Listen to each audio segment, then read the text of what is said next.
നിക്ഷേപ തട്ടിപ്പിന്റെ പേരിൽ പൊളിച്ചു നീക്കാൻ ശ്രമിച്ച അമ്പലപ്പുഴ കക്കാഴത്തെ ശ്രീനാരായണ ഗുരുമന്ദിരം തൽക്കാലം പൊളിക്കില്ല. ഭക്തരുടെ പ്രതിഷേധത്തെ തുടർന്ന് പോലീസിനോട് കോടതി റിപ്പോർട്ട് തേടി. റിപ്പോർട്ട് പരിശോധിച്ച ശേഷം മെയ് 20-ന് കോടതി കേസ് വീണ്ടും പരിഗണിക്കും. സ്വകാര്യ ട്രസ്റ്റ് നടത്തിയ തട്ടിപ്പിൽ കോടതിയെ തെറ്റിദ്ധരിപ്പിച്ച് ശ്രീനാരായണ ഗുരുമന്ദിരം പൊളിച്ചു നീക്കി ദേശീയ പാതയോരത്തെ സ്ഥലം വിൽക്കാനായിരുന്നു ശ്രമം. ജനം impact. Ambalappuzha Kakkazham 363 number SNDP യൂണിയന്റെ ഗുരുമന്ദിരമാണ് കോടതി ഉത്തരവോടെ ഇന്ന് പൊളിച്ചു നീക്കാൻ റിസീവറും പോലീസും എത്തിയത്. എന്നാൽ ഭക്തരുടെ പ്രതിഷേധം ശക്തമായതോടെ പൊളിച്ചു നീക്കാനെത്തിയവർക്ക് മടങ്ങേണ്ടി വന്നു.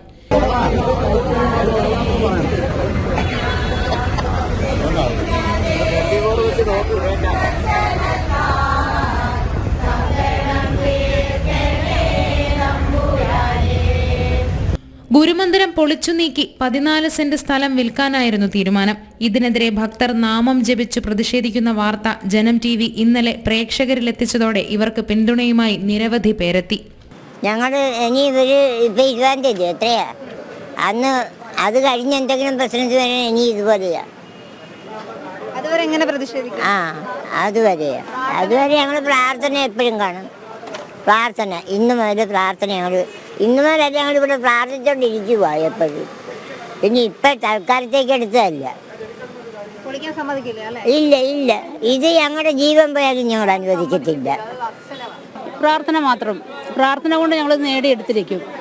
അതിനോട് പിന്നോട്ട് പോകത്തേ ഇല്ല. കാരണം ഗുരുദേവന്റെ ചൈതന്യം ഉൾക്കൊള്ളുന്ന ഇവിടെ ഞങ്ങൾ നേരത്തെ മുതൽ 10-30 വർഷമായിട്ട് ഇവിടെ ചതയപ്രാർത്ഥനയും എല്ലാ കാര്യങ്ങളും നടത്തിക്കൊണ്ടിരിക്കുന്നതാണ്. അത് ഇനിയും തുടർന്ന് തന്നെ പോകും. ഇതിനു വേണ്ടി ഞങ്ങൾ ഏതറ്റം വരെ വേണമെങ്കിലും പോകും. 1987 തിരഞ്ഞെടുക്കപ്പെട്ട ഭരണസമിതിയുടെ പ്രസിഡന്റ് ആനവേലിൽ ഭാസ്കരനും സെക്രട്ടറി PG ബാബുവും ചേർന്നാണ് തട്ടിപ്പ് നടത്തിയതെന്നാണ് നിലവിലെ ഭരണസമിതിയുടെ ആരോപണം. 1998 ശ്രീനാരായണ ട്രസ്റ്റ് കാക്കാഴം എന്ന പേരിൽ ഇവർ സ്വകാര്യ ട്രസ്റ്റ് രൂപീകരിച്ച് നിക്ഷേപം സ്വീകരിക്കുകയായിരുന്നു. കാക്കാഴം ഓഫീസ് കോംപ്ലക്സിൽ പ്രവർത്തിച്ച സ്വകാര്യ ട്രസ്റ്റ് ശാഖയുടെ സ്ഥാപനം എന്ന പേരിൽ തെറ്റിദ്ധരിപ്പിച്ചായിരുന്നു നിക്ഷേപം സ്വീകരിച്ചത്.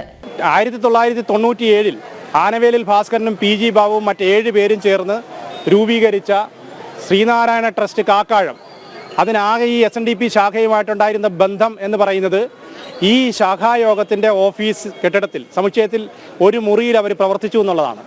എന്നാൽ അന്നത്തെ സെക്രട്ടറിയും പ്രസിഡന്റും പൊതുജനങ്ങളെ തെറ്റിദ്ധരിപ്പിക്കുന്നതിന് വേണ്ടിയിട്ട് അവരുടെ സെക്രട്ടറി പ്രസിഡന്റ് എന്നുള്ള ഔദ്യോഗിക പദവി അവർ ദുരുപയോഗം ചെയ്യുകയും പൊതുജനങ്ങളെ SNDPയുടെ ഒരു ഗ്യാരണ്ടി ഇതിനുണ്ട് എന്ന് തെറ്റിദ്ധരിപ്പിക്കുകയും ചെയ്യുകയാണ്.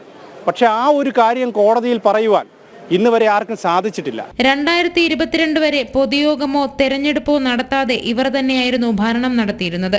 2023 പുതിയ ഭരണസമിതി ചുമതലയേറ്റത്.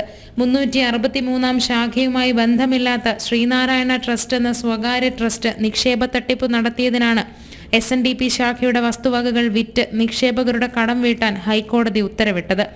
മുൻ പ്രസിഡന്റും സെക്രട്ടറിയും ചേർന്ന് കോടതിയെപ്പോലും തെറ്റിദ്ധരിപ്പിച്ച് ഉത്തരവ് നേടുകയായിരുന്നു.